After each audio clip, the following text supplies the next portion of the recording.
రాష్ట్రంలో నిబంధనలకు విరుద్ధంగా నడుస్తున్న హాస్టళ్లు, స్కూళ్లపై కఠిన చర్యలు తీసుకుంటామని మంత్రి గుమ్మిడి సంధ్యారాణి తెలిపారు. అనకాపల్లి జిల్లాలో కలుషిత ఆహారం తిని మరణించిన చిన్నారుల కుటుంబాలకు 10 లక్షల రూపాయల పరిహారం అందించినట్లు చెప్పారు.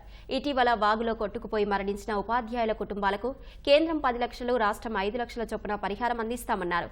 మృతుల కుటుంబంలో ఒక్కొక్కరికి ప్రభుత్వ ఉద్యోగం ఇస్తామని హామీ ఇచ్చారు. కలుషిత ఆహారం తిని చనిపోయిన పిల్లలు దాదాపు 60-70 మంది పిల్లలు మార్నింగ్ అయితే చాలా ఇబ్బంది పడ్డారు. అందరూ ఎస్టీ పిల్లలే.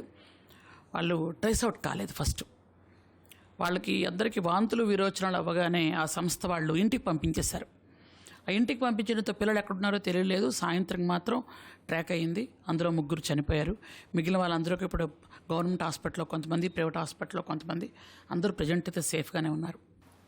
అమాయక గిరిజనులు చదువు లేకుండా పాపం ఎక్కడో ఒక మారుమూల ఉంటే వాళ్ళని ఎక్కడ జాయిన్ చేయాలో తెలియని కొంతమందిని మభ్యపెట్టి తీసుకొచ్చి వాళ్ళ తాలూకా ఏదో పబ్బం గడుపుకోవడానికో దేనికో తీసుకొచ్చి పిల్లల్ని ఇలాగా బలి చేయటం అనేది కరెక్ట్ కాదు. కాబట్టి రాబోయే రోజుల్లో అలాంటి అనాథ స్కూల్స్ ఏమున్నా కానీ అట్లాంటి వాటి మీద కఠిన చర్యలు తీసుకుంటాం.